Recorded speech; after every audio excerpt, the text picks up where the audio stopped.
Hello students, आप देख रहे हैं आपका अपना यूट्यूब चैनल और आपके अपने यूट्यूब चैनल पे आपका तहे दिल से बड़े ही कॉन्फिडेंस के साथ में बड़े ही धांसू तरीके से आपका स्वागत है। और आज की जो क्लास है उसमें हम इंपॉर्टेंट टॉपिक्स के बारे में डिस्कस करने वाले हैं। तो हमेशा की तरह मैं आपको एक ही बात बोलूंगा कि आपको पूरी क्लास ढंग से ज्वाइन करनी है, पूरा लेक्चर जो है वो ढंग से ज्वाइन करना है, पूरे लेक्चर में कंसंट्रेट रखना है, फोकस करना है, साथ ही साथ में अपने हाथों से नोट्स भी लिखते रहना है, क्योंकि अपने हाथों से लिखे हुए हैंड रिटन नोट से बेस्ट स्टडी मटेरियल कुछ भी नहीं होता है। इतना कंफ्यूज रहते हैं हम हमेशा कि क्या बुक बेस्ट है, क्या बुक जो है हमें पढ़नी चाहिए, कौन सी बुक से क्वेश्चंस आने वाले हैं, कौन से नोट्स बनाएं, किन के नोट्स ले, किन के नहीं ले। तो स्टूडेंट्स, मेरा मानना यह है कि सबसे बेस्ट नोट्स वही होंगे जो आपने अपने हाथों से नॉलेज लेते हुए लिखे होंगे। इससे बेस्ट कुछ भी नहीं है।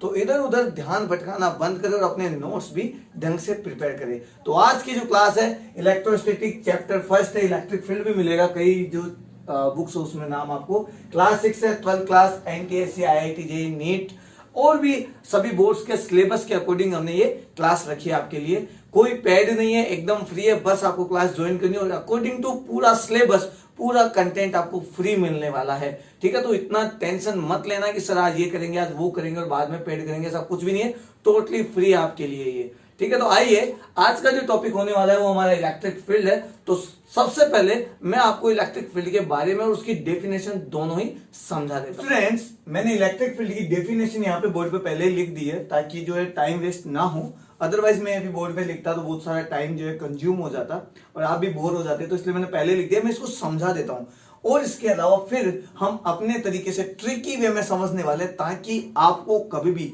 डेफिनेशन रटनी नहीं पड़े। क्योंकि मैं हमेशा कहता हूं आपको, फिजिक्स रटने वाला सब्जेक्ट नहीं है। फिजिक्स जो है वो कॉन्सेप्ट वाला सब्जेक्ट है। एक बार कॉन्सेप्ट क्लियर करो, दोबारा कभी भी फिजिक्स को रटना नहीं पड़ेगा। फिजिक्स का जो भूत है, वो जो डर लगता है हमें, फिजिक्स के डर का भूत जो है वो उतर जाएगा। आगे मेरी बात समझ में? आइए बात करते हैं हमारी डेफिनेशन की। इलेक्ट्रिक फील्ड, विद्युत क्षेत्र होता क्या है? It is a region around a point charge in which electrostatic force of attraction or repulsion due to charge can be experienced by on any other charges। किसी भी आवेश के, किसी भी चार्ज के चारों ओर का वह क्षेत्र जिसमें कोई अन्य चार्ज लेके आ जाए, अन्य आवेश लेके आ जाए, तो वह बल अनुभव करे, विद्युत क्षेत्र कहलाता है। वीडियो पॉज करके आप डेफिनेशन लिख सकते हैं यहाँ पे। अब मैं आपको इसी डेफिनेशन को इतने इजी वे में बताने वाला हूं ताकि आपको रटना नहीं पड़ेगा इस डेफिनेशन को। देखिए क्या होता है, मान लो ये चार्ज है हमारे पास कैपिटल क्यू। ठीक है, ये चार्ज अपने चारों ओर एक ऐसा रीजन क्रिएट कर लेता है, अपने चारों ओर ऐसा एक क्षेत्र बना लेता है, ऐसा एक स्पेस क्रिएट कर लेता है जिसमें कोई भी आ जाए, कोई भी दूसरा चार्ज आ जाए तो यह चार्ज उस पर फोर्स लगाएगा। अट्रैक्शन या रिपल्सन, आकर्षण वाला या प्रतिकर्षण वाला, यह डिपेंड करता है सामने वाले दूसरे चार्ज पर कि वो सेम नेचर का है, समान प्रकृति का है, या फिर अपोजिट नेचर का है, विपरीत प्रकृति का है। सपोज करो ये कैपिटल क्यू है। ठीक है, मान लो ये स्मॉल क्यू यहां पर है। ठीक है, अब देखो इसके चारों ओर एक ऐसा क्षेत्र में बना देता हूं। मान लो अभी दूसरे तरीके से अभी बाद में बात करते हैं। देखो ये इतनी दूर है कि ये अपना असर नहीं दिखा पा रहा है, ये कोई इफेक्ट नहीं डाल पा रहा है, ना ये अट्रैक्ट कर पा रहा है, ना ये रिपेल कर पा रहा है, ना तो ये इसको आकर्षित कर पा रहा है, ना ये इसको प्रतिकर्षित कर पा रहा है, क्योंकि इन दोनों के बीच की डिस्टेंस बहुत ज्यादा है। तो कोई असर जो है इसका नहीं पड़ा है, कोई इफेक्ट नहीं पड़ा है। मान लो मैं इसको इसके पास ले आता हूं, स्मॉल क्यू। जैसे ही मैं इसको इसके पास लेके आया, कैपिटल क्यू अपने रीजन में, अपनी एक लिमिटेशन में आते ही फोर्स लगाना चालू कर देता है। तो मान लो कैपिटल क्यू को फिलहाल मैं यहां रख देता हूं, अभी भी इस रीजन के बाहर है, ये जो फोर्स है इस रीजन में ही फोर्स लगा सकता है, ये चार्ज जो है इस रीजन में ही फोर्स लगा सकता है, इस रीजन के बाहर फोर्स नहीं लगा पाएगा, इसकी कैपेसिटी नहीं है, इसमें इतना दम नहीं है कि ये इस पे फोर्स लगा सके, ये इसके रेंज से बाहर है। इस कैपिटल क्यू की वो रेंज जिसमें किसी दूसरे चार्ज को ले आओ तो वो फोर्स फील करने लग जाए, उस पर फोर्स लगने लग जाए, वो लाने जिस चार्ज को हम लेके आए वो फोर्स एक्सपीरियंस करने लग जाए, उसको कहा जाता है इलेक्ट्रिक फील्ड। तो ये वो फील्ड है इसके चारों ओर का, जिस फील्ड में यदि मैं इसको ले आऊं, ये ले आया हूं मैं, तो ये कैपिटल क्यू इसके ऊपर फोर्स लगाएगा ही लगाएगा। तो स्मॉल क्यू फोर्स एक्सपीरियंस करेगा, फोर्स लगेगा स्मॉल क्यू पर, स्मॉल क्यू को फोर्स फील होगा। अब चाहे अट्रैक्शन वाला हो, चाहे फिर रिपल्सन वाला हो, चाहे आकर्षण वाला हो, चाहे प्रतिकर्षण वाला हो, वो डिपेंड करता है इन दोनों के नेचर पे। सेम नेचर तो हो सकता है कि सेम नेचर होता है तो हमेशा रिपल्सिव फोर्स होता है, और यदि अपोजिट नेचर है तो अट्रैक्शन वाला फोर्स लगता है। तो किसी भी चार्ज के चारों ओर ऐसा रीजन जिसमें कोई दूसरा चार्ज लेके आ जाए, इसे टेस्ट चार्ज बोलते हैं, परीक्षण आवेश बोलते हैं, क्योंकि हमने पता लगाने के लिए कि ये इसका रीजन कैपिटल क्यू का रीजन कहां तक फैला हुआ है, स्मॉल क्यू को पास लेके आ रहा था धीरे धीरे, जिस पॉइंट पर आते ही इस पे फोर्स लगने लग गया, उस पॉइंट तक का एक रीजन बन जाता है चारों तरफ। वो पॉइंट एक रेडियस में आ जाता है, मान लो यहाँ पे है तो यहाँ एक रीजन बन गया, इस तरह का क्रिएट कर लिया इस कैपिटल क्यू ने। इस रीजन में कोई भी चार्ज आएगा तो उसमें फोर्स लगेगा, और फोर्स कौन लगाएगा, कैपिटल क्यू। तो ये रीजन कहलाएगा इलेक्ट्रिक फील्ड। आसान सी डेफिनेशन है कि किसी भी चार्ज के चारों ओर ऐसा रीजन जिसमें कोई दूसरा चार्ज लेके आ जाओ तो उस दूसरे चार्ज पर फोर्स लगने लग जाता है, दूसरा चार्ज फोर्स एक्सपीरियंस करने लग जाता है, इलेक्ट्रिक फील्ड कहलाता है। हर चार्ज का अपना अपना इलेक्ट्रिक फील्ड होता है। आगे मेरी बात समझ में, ये ध्यान रखना, कोई भी चार्ज किसी दूसरे के इलेक्ट्रिक फील्ड में चले जाएगा तो उस पर फोर्स लगेगा। सपोज करो कि अभी ये मेरा रूम है ना, अभी ये स्टूडियो का काम ही चल रहा है, आपको बिल्डिंग दिख रही है कंस्ट्रक्शन टाइप। कई स्टूडेंट्स बोले सर ये क्या आपने किस तरह से, कहाँ पे खंडरों में आप है ना वीडियो शूट कर रहे हो, कहाँ क्लास ले रहे हो। तो स्टूडेंट्स मेरे लिए क्वालिटी और कंटेंट मायने रखता है, और मुझे लगता है कि आपको भी क्वालिटी और कंटेंट पे फोकस करना चाहिए। बाय द वे मैं आप ही के लिए ये स्टूडियो वगैरह लगा रहा था, बट लॉकडाउन हो गया, सबको पता है सारा कंस्ट्रक्शन, बाहर निकलना सब बंद हो गया, और इस वजह से ये ऐसा का ऐसा रह गया। अब स्टूडेंट्स ने रिक्वायरमेंट की क्लास की, अब क्लास कैसे प्रोवाइड करवाई जाए। पहले जहां स्टूडियो था वहां कंस्ट्रक्शन वर्क हो रहा है, तो इस वजह से मुझे इसी तरीके से सेटअप लगाना पड़ा। तो आप भी थोड़ा एडजस्ट करिए, थोड़े दिनों बाद यही बिल्डिंग चारों तरफ चमकने वाला है, शानदार स्टूडियो बन जाएगा हमारा, ठीक है। सेलिब्रेट करेंगे क्योंकि मेरे लिए मेरा एक एक स्टूडेंट इंपॉर्टेंट है, हर स्टूडेंट का फ्यूचर मेरे लिए बहुत इंपॉर्टेंट है। आप सक्सेस होते हो, मैं मोटिवेट होता हूं, मैं बहुत खुश होता हूं कि मेरे से कोई स्टूडेंट कुछ सीख के गया और लाइफ में आगे बढ़ा है। तो मैं चाहता हूं आप क्वालिटी और कंटेंट पे फोकस करेंगे, कहीं क्वालिटी के साथ तो कॉम्प्रोमाइज मैं नहीं कर रहा हूं। ज्यादातर मैं यही सोचता हूं कि मैं ना करूं, और मैं कोशिश यही करता हूं कि मैं नहीं करूंगा, बट कभी कभी ऐसा हो जाए, गलती से इंसान हूं, हो जाती है गलती, तो आप मुझे बार बार टोकते रहिए, कमेंट बॉक्स में कमेंट करते रहिए कि यहां पे सर आप क्वालिटी के साथ थोड़ा सा कॉम्प्रोमाइज करें, क्वालिटी थोड़ी और सही करो, थोड़ा सा कंटेंट मजबूत करो। मैं जरूर मोटिवेट होऊंगा और उस पर पूरा फोकस करूंगा, और इसी वजह से मैं डेली देखता रहता हूं कमेंट में कोई कमेंट करता है कि नहीं करता। फिलहाल बहुत कम कमेंट्स आते हैं, डायरेक्ट कमेंट्स आते हैं, तो मैं चाहता हूं कि आप वीडियो देखते रहिए। लाइक करे ना करे, मुझे लाइक नहीं चाहिए, कमेंट चाहिए। यदि आपको वीडियो पसंद आता है और सच में आपने यदि एंजॉय किया है, फिजिक्स का जो डर था वो खत्म हुआ है, फिजिक्स के नाम पे कॉन्फिडेंस आया है, लगता है कि मार्किंग मेरी है, मैं तो इस बार सिलेक्ट होके रहूंगा, अच्छे नंबर लाके रहूंगा, तो सब्सक्राइब जरूर कर देना ताकि आपको लेटेस्ट नोटिफिकेशन मिले, और शेयर जरूर करना ताकि ज्यादा से ज्यादा स्टूडेंट्स को इसका फायदा मिले। आगे मेरी बात सुने, कमेंट करना मत भूलना, कमेंट का ही इंतजार है। तो आपको डेफिनेशन समझ में आ गई होगी। अब देखो मैं आपको कुछ और बताने वाला हूं। क्या होता है, इलेक्ट्रिक फील्ड को बोलते तो हम इलेक्ट्रिक फील्ड है, लेकिन जब मेजर करते हैं, जब न्यूमेरिकल सोल्व करते तो वहां पर हम इलेक्ट्रिक फील्ड नहीं कहते, इसे हम कहते हैं इलेक्ट्रिक फील्ड इंटेंसिटी, विद्युत क्षेत्र की तीव्रता। मतलब एक ही है, न्यूमेरिकल में या कभी किसी क्वेश्चन में या कभी किसी डेफिनेशन में कहीं पर ये लिखा आ जाए कि इलेक्ट्रिक फील्ड को डिफाइन करो, इलेक्ट्रिक फील्ड की वैल्यू निकालो, इलेक्ट्रिक फील्ड इंटेंसिटी की वैल्यू निकालो, विद्युत क्षेत्र का पता करो, विद्युत क्षेत्र का मान निकालो, विद्युत क्षेत्र की तीव्रता का मान निकालो, तो मतलब एक ही है, वो इलेक्ट्रिक फील्ड की ही बात कर रहा है, लेकिन इसको लिखा जाता है मैथमेटिकली इलेक्ट्रिक फील्ड इंटेंसिटी, विद्युत क्षेत्र की तीव्रता। तो मैं वहां से बात करता हूं। सबसे पहले इसके बारे में, विद्युत क्षेत्र के बारे में कुछ स्पेशल फैक्ट्स बता देता हूं, इंपॉर्टेंट फैक्ट्स जो एग्जाम पॉइंट ऑफ व्यू से बहुत जरूरी है। डेफिनेशन आसान है समझना, मैंने आपको बता दिया कि किसी भी ध्यान दो, किसी भी चार्ज के चारों ओर ऐसा रीजन जिसमें यदि दूसरा चार्ज आ जाए तो ये वाला चार्ज इस पर फोर्स लगा देगा, तो जो दूसरा वाला चार्ज लेके आ रहे उस पर फोर्स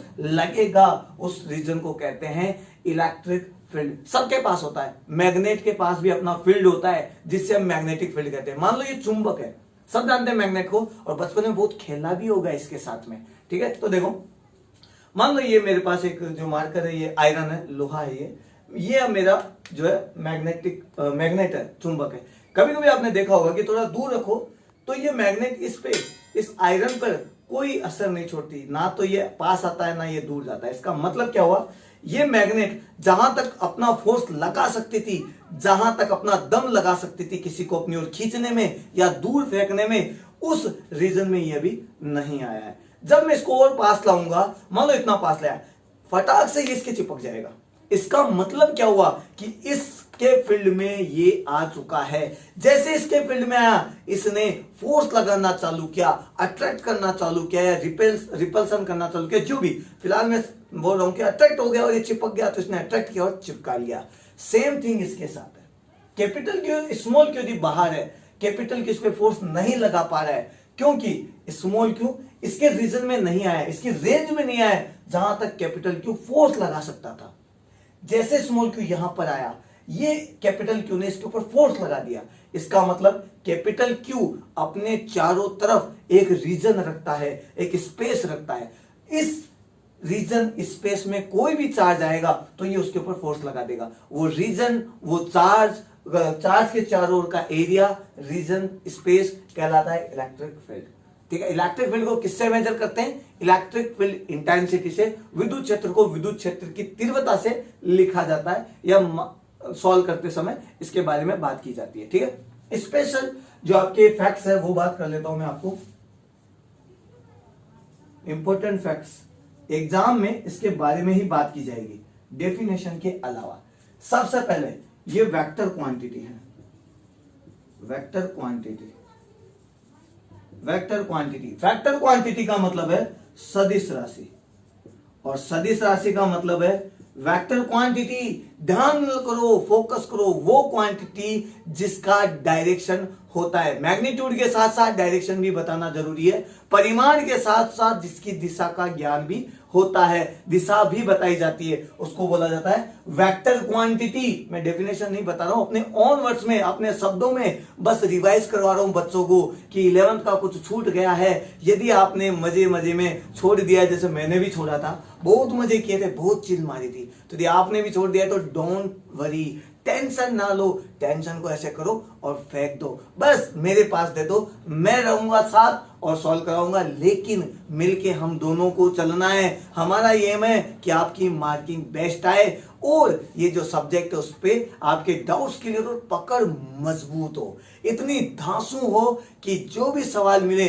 बस पकड़ के उसको धो डालो और सॉल्व कर ही दो। ठीक है, आइए सदिश राशि, तो इसका डायरेक्शन क्या होगा? इसका डायरेक्शन हमेशा पॉजिटिव से नेगेटिव की ओर होता है। तो सेकंड बात लिख देता हूं मैं, डायरेक्शन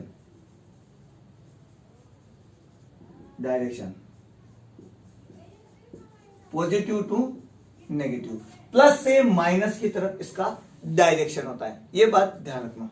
इसके अलावा इसके यूनिट की भी तो दिक्कत है, लेकिन मैं अभी बात कर रहा हूं किसके बारे में? ओनली डेफिनेशन के बारे में। इसको मेजर किसमें किया जाता है? मैथमेटिकली किसमें लिखा जाएगा? इलेक्ट्रिक फील्ड इंटेंसिटी में। तो फिर मैं आपको यूनिट भी इलेक्ट्रिक फील्ड इंटेंसिटी के टाइम ही बताऊंगा, जब वहां पर मैं आपको फॉर्मूला और डायमेंशन बताऊंगा। अगर मेरी बात समझे तो ये दो बातें इसके बारे में ध्यान रखना बहुत जरूरी है। वेक्टर क्वांटिटी है और उसका डायरेक्शन ऑलवेज भी पॉजिटिव से नेगेटिव होता है, हमेशा पॉजिटिव चार्जेस से नेगेटिव चार्जेस होता है। ठीक है, याद रहेगा, ध्यान रखना, भूल मत जाना, इतना तो याद रखना जरूरी है और मुझे पूरा कॉन्फिडेंस है कि आप ये बातें तो जरूर याद रख लोगे।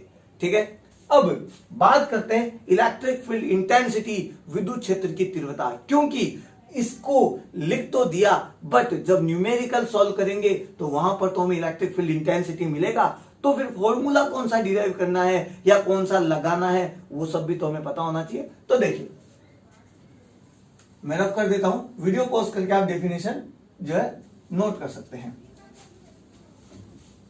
अब बात करते हैं इलेक्ट्रिक फील्ड इंटेंसिटी की, जो बहुत ही जरूरी है। ये बात ध्यान रखना, बहुत काम की चीज है। इलेक्ट्रिक फील्ड इंटेंसिटी, बहुत सारे बच्चे कंफ्यूज होते हैं इलेक्ट्रिक फील्ड और इलेक्ट्रिक फील्ड इंटेंसिटी में, तो कंफ्यूज नहीं होना है, दोनों एक ही बात है। बस बोलते समय इलेक्ट्रिक फील्ड बोलते हैं और लिखते समय न्यूमेरिकल सॉल्व करते समय इलेक्ट्रिक फील्ड इंटेंसिटी लिखते हैं। ठीक है, तो अब बात करते हैं इलेक्ट्रिक फील्ड इंटेंसिटी की। इलेक्ट्रिक फील्ड इंटेंसिटी, विद्युत क्षेत्र की तीव्रता, विद्युत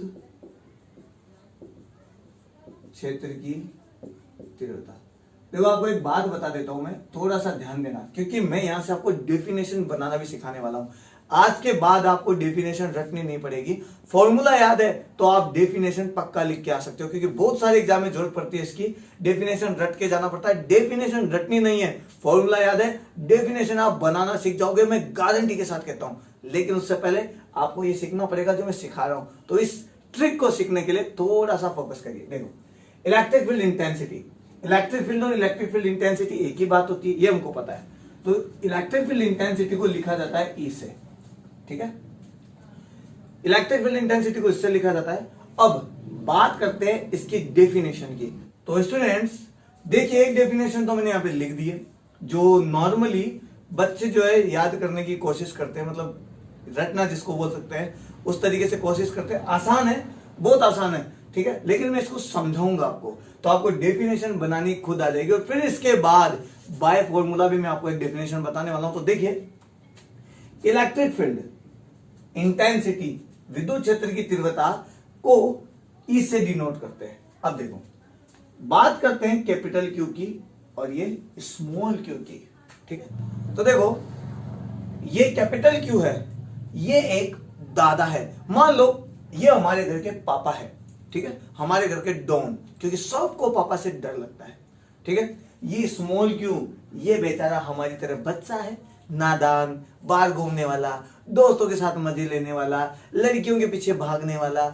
इसको पता है पापा का डर लगता है, पापा बहुत खतरनाक है, मुझसे वाले रोबदार पापा है, बहुत डर लगता है, आवाज नहीं निकलती है। लेकिन पापा भी कहां है? घर में। तो पापा का जो रीजन है जहां पर वो बच्चे की धुलाई कर सकते हैं, बच्चा जिनके नाम से डरता है, ये वो रीजन है, ये घर जिसको कहते हैं हम विद्युत क्षेत्र, इलेक्ट्रिक फील्ड, जहां पर ये अपना दम दिखा सकता है।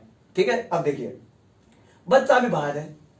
ठीक है, बाहर है, अभी बच्चा कुछ कह नहीं सकता कि अभी अंदर माहौल कैसा है। ठीक है, क्योंकि बच्चा बाहर है, घर से बाहर घूम रहा है गलियों में। बच्चा रात को लेट आता है घर पे, आते ही धीरे से एंट्री, जब तक बाहर है पापा कुछ नहीं बोलते, बच्चा मजे से घूमता है। जैसे ही बच्चा अंदर एंट्री लेता है, पापा का पहला क्वेश्चन, इतनी रात, डंडा हाथ में, ये पड़ा एक सटाक। इसका मतलब क्या हुआ? ये पापा जो डॉन है, जो दादा है, वो बल लगा रहे, फोर्स लगा रहे, किस पे? इस पे। फोर्स किसने एक्सपीरियंस किया? चोट किसको पड़ी? इसको। ये बताएगा ना, कौन बताएगा? यही तो बताएगा कि पापा ने ढंग से धुलाई की या बड़े प्यार से समझाया। कौन बताएगा? ये, क्योंकि इसने तो फोर्स लगा दिया। फोर्स एक्सपीरियंस करने वाला ही बताता है कि जिस रीजन में वो गया है, जिस क्षेत्र में वो गया है, वहां पर जाने के बाद उसके ऊपर फोर्स ज्यादा लगा या कम लगा। ज्यादा लगा तो वो कहेगा कि यार वहां पर फोर्स ज्यादा था, इसका मतलब इंटेंसिटी ज्यादा थी। यदि वो बोलेगा कि नहीं यार तो फोर्स बहुत कम था, इसका मतलब वहां इंटेंसिटी बहुत ही कम थी। ठीक है, तो बताएगा कौन? ये। इसका मतलब इंटेंसिटी के बारे में बात कौन कर रहा है? ये कर रहा है। किसके रेस्पेक्ट में? फोर्स के रेस्पेक्ट में। फोर्स ज्यादा, इंटेंसिटी ज्यादा। फोर्स कम, इंटेंसिटी कम। डिपेंड करती है इंटेंसिटी इसके मैग्नीट्यूड पर भी। इसका कितना मैग्नीट्यूड है? बच्चा छोटा है, पापा भी 40 साल के, बच्चा जो है वो लगभग 15-16 साल का, हमारी तरह टीनेजर एज का। जैसे घर में पापा ने सड़क ढूंढ दिया, ठीक है, इसका मतलब इंटेंसिटी जो है वो इस पर भी तो डिपेंड करती है कि इसका मैग्नीट्यूड, इसकी वैल्यू कितनी है घर में। समझ आ गया? 16 साल का बच्चा है, आवारा की तरह घूम रहा होगा, धो दिया इसको। बच्चा बड़ा हो गया, पापा बूढ़े हो गए, पापा 60 साल के, बच्चा 30 ईयर्स 40 ईयर्स का। अब पापा ओनली इसको पूछेंगे कि बेटा, फोर्सली पूछेंगे कहां गया था, कहां घूम रहा था, बट थोड़ा सा नरमी से भी बात करेंगे। बच्चा बड़ा है, इसका मतलब इसका मैग्नीट्यूड, इसकी वैल्यू थोड़ी बढ़ गई है।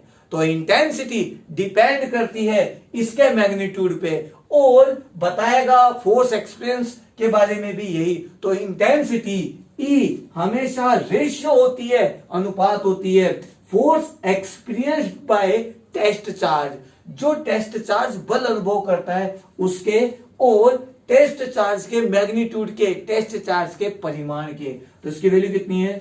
Small Q. तो इलेक्ट्रिक फील्ड इंटेंसिटी, अब डेफिनेशन देखते हैं। It is the ratio of force experienced by test charge, it is the ratio of force experienced by test charge in electric field to the magnitude of the test charge। विद्युत क्षेत्र में स्थित किसी परीक्षण आवेश test charge द्वारा अनुभव किए गए बल और टेस्ट चार्ज के परिमाण के अनुपात को, force experienced by test charge divide by value of test charge magnitude of test charge is called as electric field intensity, विद्युत क्षेत्र की तीव्रता। मेरी बात समझ में आ गई आपको? किसी भी चार्ज द्वारा अनुभव किए गए बल और चार्ज के मैग्नीट्यूड के रेशियो को कहते हैं। तो देखो, किसी भी टेस्ट चार्ज द्वारा अनुभव किए गए फोर्स और टेस्ट चार्ज के मैग्नीट्यूड के रेशियो को बोलते हैं हम इलेक्ट्रिक फील्ड इंटेंसिटी। अब थोड़ा सा गौर करना है यहाँ पे, ये जो चार्ज है ये बताएगा कि इस पर फोर्स कितना लगा है, बट लगाया किसने? इसने। तो इसने फोर्स लगाया, मतलब इसने अपनी पावर दिखाई, तो फील्ड भी किसका था? इसका। तो इसके इलेक्ट्रिक फील्ड की इंटेंसिटी, इसके इलेक्ट्रिक फील्ड, इसके विद्युत क्षेत्र के बारे में बताएगा कौन? स्मॉल क्यू बताएगा। बहुत सारे बच्चे कंफ्यूज हो जाते हैं, क्योंकि इस जो ये इलेक्ट्रिक फील्ड इंटेंसिटी, इसका फॉर्मूला दो तरीके से बनेगा, इसके रेस्पेक्ट में भी, इसके रेस्पेक्ट में भी। ये भी बताएगा कि मेरी पावर कितनी है घर में, और ये भी बताएगा कि इसकी पावर कितनी है घर में। ये भी बताएगा कि मेरी पावर कितनी है घर में, और स्मॉल क्यू भी बताएगा कि कैपिटल क्यू की पावर कितनी है घर में। बात ओनली इसके पावर की हो रही है, इसके रीजन की हो रही है, इसके स्पेस की हो रही है, जहां ये फोर्स लगा सकता है। लेकिन टर्म्स रेस्पेक्ट दोनों के बाद साथ होगी। ये भी बताएगा अपने बारे में, और ये भी बताएगा इसके बारे में। तो फिलहाल मैं आपको स्मॉल क्यू वाला फॉर्मूला बता रहा हूं कि टेस्ट चार्ज द्वारा अनुभव किया गया फोर्स तथा टेस्ट चार्ज के मैग्नीट्यूड, उसकी वैल्यू के रेशियो को बोलते हैं हम इलेक्ट्रिक फील्ड इंटेंसिटी, इसे डिनोट करते हैं। तो डेफिनेशन मैंने यहाँ पे लिख दिए, वीडियो पॉज करना और यहां से लिख लेना, आप नोट कर लेना। समझ में आ गया होगा मैं आपको जो बताना चाह रहा हूं। ये इतना घुमा फिरा के इसलिए बताऊं कि आप कंफ्यूज ना हो, क्योंकि जैसे जैसे हम आगे बढ़ेंगे वैसे वैसे अब कंफ्यूजन का दौर भी स्टार्ट होगा। तो कंफ्यूज नहीं होना है, इसीलिए मैंने आपको डेफिनेशन बताई, क्योंकि जब न्यूमेरिकल आएगा तो हमें इतना ध्यान रखना पड़ेगा कि इलेक्ट्रिक फील्ड इंटेंसिटी जब भी हम मेजर कर रहे हैं तो किसके साथ कर रहे हैं, किसके लिए कर रहे हैं। फोर्स जो लगाता है उसकी इलेक्ट्रिक फील्ड इंटेंसिटी के बारे में बात करते हैं, लेकिन बताता कौन है? जिस पर फोर्स लग रहा है, इसके इलेक्ट्रिक फील्ड के बारे में ये बताएगा। ठीक है, तो इसके टर्म्स की में बात की जाए तो ये फॉर्मूला हुआ। अब बात करते हैं इसकी यूनिट की। सबको पता है ये इलेक्ट्रिक फील्ड जो है वो वेक्टर क्वांटिटी है, तो मैं यहाँ पे वेक्टर क्वांटिटी में भी लिख सकता हूं ऐसे। ठीक है, आप वेक्टर क्वांटिटी में नहीं लिखना चाहे तो ये आपका फॉर्मूला हो गया। ठीक है, कोई टेंशन नहीं लेना है, बहुत आसान है। अब बात करते हैं इसकी यूनिट की। देखो, बात करते हैं इसकी यूनिट की, मात्रक, ठीक है। यूनिट ऊपर देखो, एफ, एफ यानी फोर्स, फोर्स यानी न्यूटन, फोर्स की यूनिट न्यूटन। क्यू, क्यू यानी चार्ज, और चार्ज की यूनिट कूलाम। तो न्यूटन पर कूलाम इसकी यूनिट होती है, मात्रक होता है, याद रहेगा। अब बात करते हैं डायमेंशन की। डायमेंशन विमाएं, और इसकी जो डायमेंशन है वो होने वाली है क्या, वो मैं निकालना आपको बता देता हूं, बहुत आसान है। सबसे पहले न्यूटन की डायमेंशन लिखिए, और न्यूटन की डायमेंशन होती है m1L1T-2। ये न्यूटन की डायमेंशन हो गई है। कूलाम, कूलाम के लिए होता है एम्पियर सेकेंड, तो एम्पियर सेकेंड के लिए लिख देता हूं मैं m0L0T1A1। फिर भी यदि किसी स्टूडेंट को नहीं आती है तो मैं आपको बता देता हूं, ये डिराइव क्वांटिटी है, व्युत्पन्न राशियां हैं, तो न्यूटन को लिखा जाएगा केजी मीटर पर सेकेंड स्क्वायर, न्यूटन को ये लिखा जाता है। यहां पर क्या बच गया है, कूलाम, और कूलाम को लिखा जाएगा एम्पियर सेकेंड, तो मैं यहां से लिख देता हूं, ठीक है। ये आप चाहो तो लिख सकते हो, आपको डायरेक्ट आता है तो बहुत अच्छी बात है, नहीं आता है उनके लिए केजी कैपिटल एम, पावर कितनी है 1 है, मीटर, मीटर के लिए 1। नीचे देखो 2 सेकंड और 1 सेकंड कितने हुए, 3 सेकंड है, तीनों ऊपर चले गए तो T⁻⁻3। एम्पियर है, ये भी ऊपर चला गया तो A⁻⁻1, और मैंने इसको ब्रैकेट में क्लोज कर दिया है, ठीक है। तो ये इसकी डायमेंशन हो गई है। डायरेक्शन मैंने आपको बता दिया है, वेक्टर क्वांटिटी होती है, फॉर्मूला मैंने यहां पे बता दिया है आपको। अब इसके अलावा भी आप डेफिनेशन लिख सकते हैं, कैसे, देखिए वो डेफिनेशन बहुत जरूरी है, इसलिए बता रहा हूं आपको, आसानी से समझ जाएंगे आप। मैं इसको डिलीट कर देता हूं, थोड़ा रफ कर देता हूं ताकि आप समझ जाए। अभी देखो, ठीक है, वीडियो पॉज करके लिख लेना, ठीक है। यहां से बात करते हैं नई डेफिनेशन के बारे में। क्यों, क्योंकि नई डेफिनेशन जो बनाने वाला हूं वो इस किताबी डेफिनेशन से भी आसान है। ये डेफिनेशन तो मैंने आपको इसलिए बताई है क्योंकि अधिकतर बुक्स में है, और बच्चे जो है इसको पढ़ने भी बैठ जाएंगे, रटने बैठ जाएंगे, लेकिन रटना नहीं है। डेफिनेशन हम यहां से भी बना सकते हैं। देखो, इलेक्ट्रिक फील्ड इंटेंसिटी क्या होता है, ध्यान से सुनना, अभी समझाया था मैंने। यह रेशियो होता है, एक अनुपात होता है, किसका, कोई टेस्ट चार्ज जिस पर फोर्स लगता है उस फोर्स और उसी टेस्ट चार्ज के मैग्नीट्यूड के इक्वल। मेरा नाम स्मॉल क्यू है, मैं किसी रीजन में चला गया, किसी स्पेस में चला गया, किसी क्षेत्र में चला गया जहां पर पहले से कोई दूसरा चार्ज था, उसने मेरे ऊपर फोर्स लगाया, मैंने फोर्स अनुभव किया, फील किया, एक्सपीरियंस किया एफ, तो मेरे द्वारा अनुभव किया गया फोर्स और मेरे मैग्नीट्यूड के रेशियो को बोलते हैं इलेक्ट्रिक फील्ड इंटेंसिटी। और ये इलेक्ट्रिक फील्ड इंटेंसिटी किसकी होगी, मेरी नहीं होगी, जिसने मुझ पे फोर्स लगाया है, मुझ पे फोर्स लगाया है, पहले से कोई प्रेजेंट था उसने, तो उसके इलेक्ट्रिक फील्ड की इंटेंसिटी के लिए फॉर्मूला ये होगा। आगे मेरी बात समझो, देखो, इफ, यदि small Q equal to 1 coulomb, small Q की वैल्यू 1 कूलम हो तो इलेक्ट्रिक फील्ड इक्वल टू क्या हुआ, एफ। तो यहां से डेफिनेशन दूसरी बनती है, यदि 1 कूलम टेस्ट चार्ज पर जो फोर्स लगे, यदि 1 कूलम टेस्ट चार्ज को आप लेके जाओ किसी फील्ड में और उसके ऊपर फोर्स लगे, तो वही फोर्स की वैल्यू हो जाएगी इलेक्ट्रिक फील्ड इंटेंसिटी के। दोबारा डायग्रामेटिकली समझा देता हूं ताकि आपको समझ में आ जाए। देखिए यहां पर कैपिटल क्यू फोर्स लगाता है स्मॉल क्यू पर, और फोर्स लगता है एफ, तो स्मॉल क्यू पर फोर्स लगता है एफ, लगाता कौन है, कैपिटल क्यू। तो कैपिटल क्यू का electric field intensity, capital Q की विद्युत क्षेत्र की तीव्रता, इलेक्ट्रिक फील्ड इंटेंसिटी रेशियो होगी इस एफ और इस क्यू के।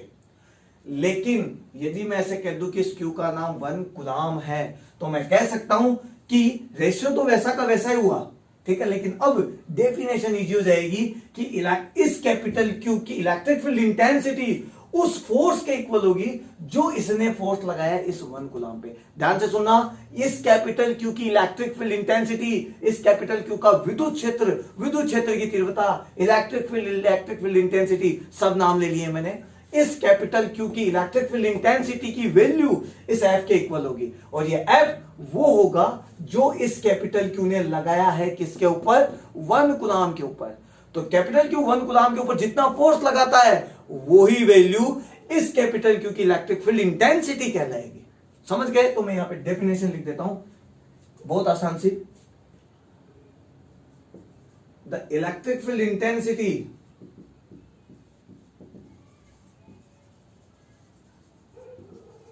intensity of a charge is equal to the magnitude of the force experienced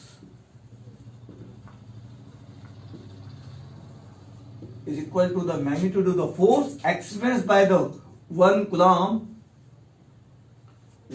या यूनिट चार्ज है ना, experience by the unit test charge in that electric field.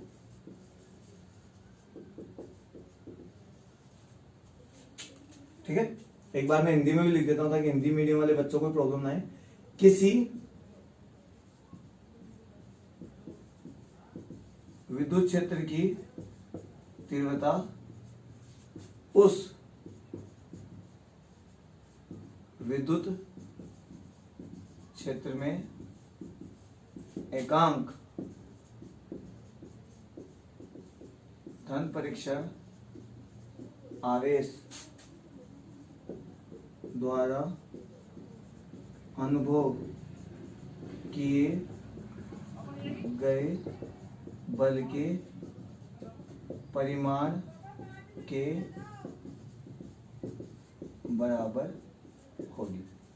ठीक है, डेफिनेशन मैंने लिख दिया यहाँ पे। मैं आपको दोबारा समझा देता हूं कि ई का फॉर्मूला होता है F अपॉन क्यू, और क्यू यदि 1 कूलम है तो इसका मतलब जितनी वैल्यू F की होगी, जितना टेस्ट चार्ज पे फोर्स लगेगा वो ही वैल्यू इलेक्ट्रिक फील्ड इंटेंसिटी के इक्वल होगी। फोर्स ज्यादा, इलेक्ट्रिक फील्ड ज्यादा, फोर्स कम, इलेक्ट्रिक फील्ड कम। ठीक है, आगे देखो। Then the electric field intensity of a charge, इस चार्ज की electric field intensity is equal to the magnitude of the force expressed by the unit test charge in that electric field। इस capital Q के electric field का मान, इसके electric field intensity की value, इसके विद्युत क्षेत्र का मान इस 1 कूलम फोर्स द्वारा एक्सपीरियंस किए गए फोर्स के इक्वल होगा।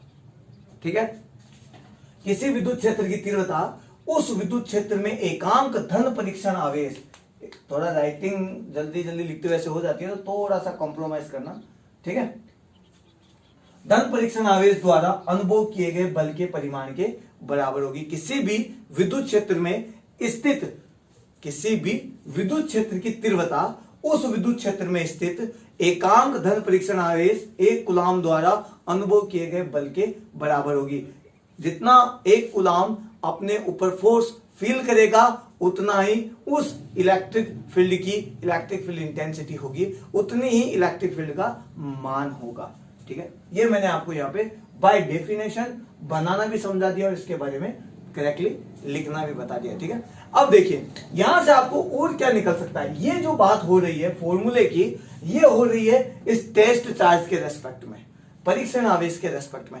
लेकिन कैपिटल क्यू के रेस्पेक्ट में बात की जाए, कैपिटल क्यू की टर्म्स में बात की जाए कि कैपिटल क्यू चार्ज का जो एरिया है वो कहां तक होने वाला है, उसकी वैल्यू कहां तक होने वाली है, वो एरिया कहां तक फैलेगा कि कैपिटल क्यू अपना फोर्स लगा सके, तो क्या होगा। तो देखो उसका फॉर्मूला में भी बात कर लेते हैं अभी अपन, ताकि आपको समझ आ जाए। ये डेफिनेशन आप लिख सकते हैं, बना सकते हैं, इससे आसान डेफिनेशन आपको कहीं भी नहीं मिलने वाली है। रट्टू तोता मत बनना। ठीक है, रट्टू तोता मत बनना, बस अपना कॉन्फिडेंस अच्छे से तैयार रखना, हाई रखना।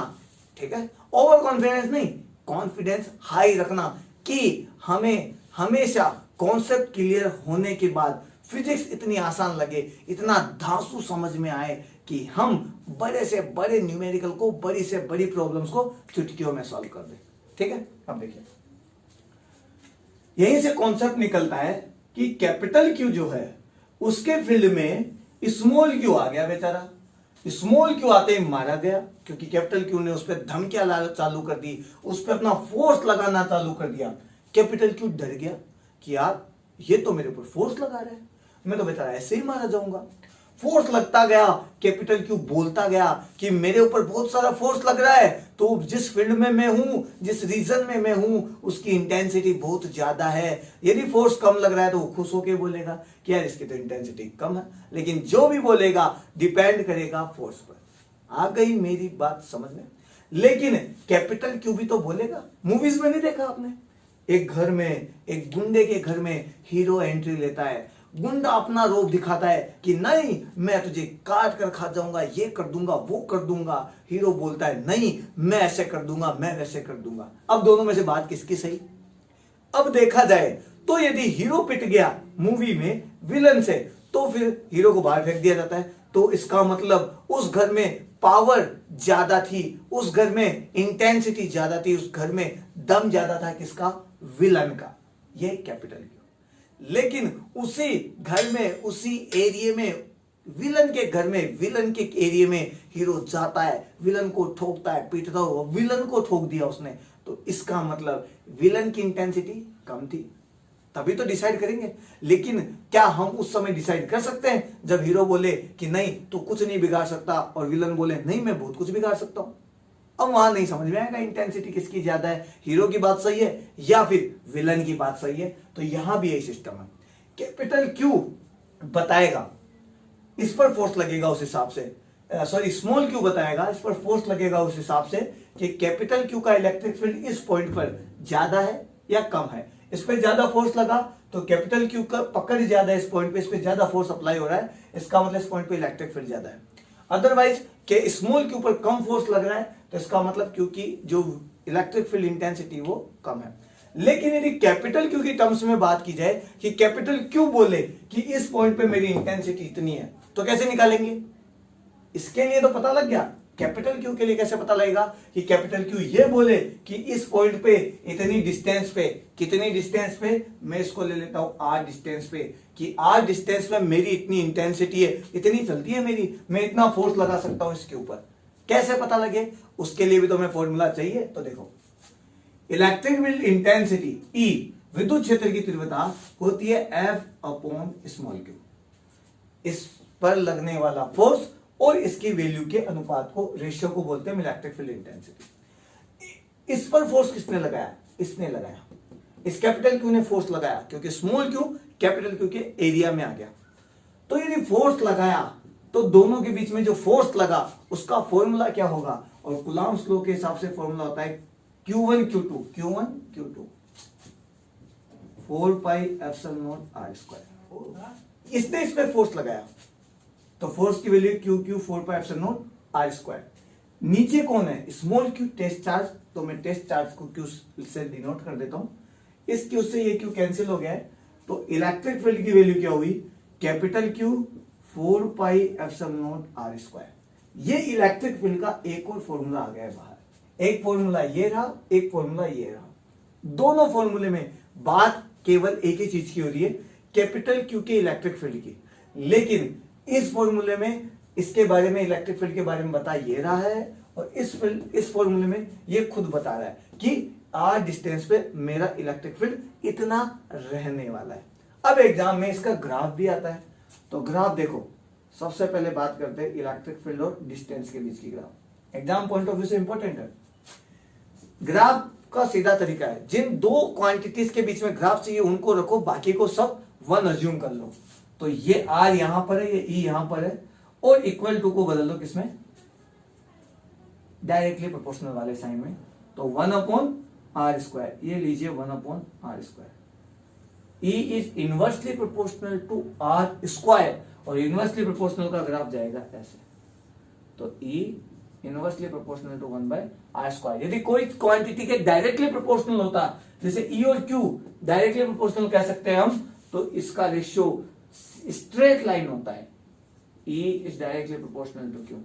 लेकिन ये तो मैंने बस समझाने के लिए बताया कि कभी ग्राफ भी रटना ना पड़े, क्योंकि बच्चे ग्राफ भी रटते हैं। ध्यान रखना, इनवर्सली प्रोपोर्शनल का ग्राफ इस तरीके से होता है, और डायरेक्टली प्रोपोर्शनल का समानुपाती का ग्राफ एक स्ट्रेट लाइन होता है। 11th में सीख लेना चाहिए, लेकिन नहीं सीखा है, मेरी तरह भी बहुत उधम किए, मजे किए, तो आपको अब सीख लेना चाहिए, क्योंकि अब हमारे पास टाइम और अपॉर्चुनिटी बहुत बहुत कम है। अदरवाइज आपको रटना पड़ेगा, क्योंकि मैं नहीं चाहता कि रटो, क्योंकि फिजिक्स रटने वाला सब्जेक्ट नहीं है।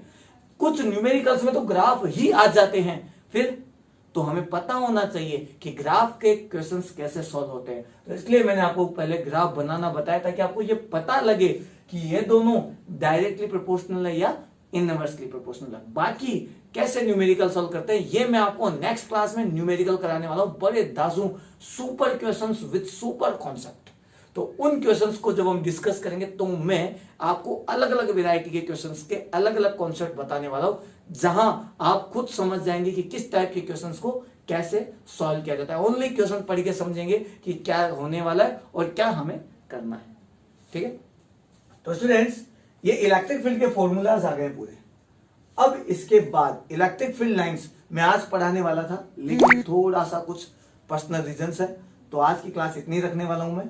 ठीक है, नेक्स्ट क्लास में इलेक्ट्रिक फील्ड लाइंस के बारे में हम पढ़ने वाले, क्योंकि वो बहुत बहुत जरूरी है। ठीक है, एग्जाम पॉइंट ऑफ व्यू से। और उसके बाद पढ़ने वाले इलेक्ट्रिक डाइपोल, फिर साथ ही साथ न्यूमेरिकल्स और क्वेश्चंस भी करने वाले हैं। तो नेक्स्ट क्लास में रहेंगे हमारे कुछ इंपॉर्टेंट क्वेश्चंस और इलेक्ट्रिक फील्ड लाइंस। तो नेक्स्ट क्लास मिस मत करना। और यदि वीडियो आपको पसंद आया, मजा आया, इलेक्ट्रिक फील्ड के बारे में सारे डाउट्स क्लियर हो गए, इलेक्ट्रिक फील्ड समझ में आ गया, तो उठा के पट को और एक शेयर जरूर करो, क्योंकि एक शेयर तो बनता ही बनता है। ठीक है, यदि आपको पूरी प्लेलिस्ट देखनी है तो मैंने लिंक दे रखा है डिस्क्रिप्शन में, वहां से आप पूरी प्लेलिस्ट के सारे वीडियोस क्लास बाय क्लास देख सकते हैं। ठीक है, और यदि क्लास टेस्ट में जुड़ना है तो मेरा व्हाट्सएप ग्रुप और टेलीग्राम ग्रुप का लिंक दे रखा है, वहां से आप जुड़ सकते हैं, जहां पर अभी आपको कुछ नहीं मिलेगा, लेकिन जस्ट थोड़े से दिनों बाद, 2-5-10 दिन के बाद में आपको मिलने वाला है वहां पर super test series, important questions, numericals, बहुत कुछ मिलेगा। ठीक है, इसके अलावा नया बैच स्टार्ट हो रहा है एयरफोर्स नेवी एनडीए का, तो आप ज्यादा से ज्यादा लोगों को, अपने सीनियर्स को वहां जोड़ सकते हैं, ताकि उन्हें भी फिजिक्स का जो डाउट्स है वो खत्म हुए, डाउट क्लियर हुए, डर खत्म हुए। फिजिक्स इतना आसान सब्जेक्ट है कि वहां पूछो ही मत, लेकिन उसके लिए थोड़ा सा मेहनत करना जरूरी है। और मैं नहीं चाहता कि आप रटने वाली मेहनत करो, मैं चाहता हूं मजे मजे वाली मेहनत करो। साथ साथ चलेंगे टिक टॉक और मजे मजे के साथ में फिजिक्स भी सीख लेंगे। ठीक है, तो मिलते हैं नेक्स्ट क्लास में, जब तक के लिए इजाजत दीजिए। जय हिंद, जय भारत।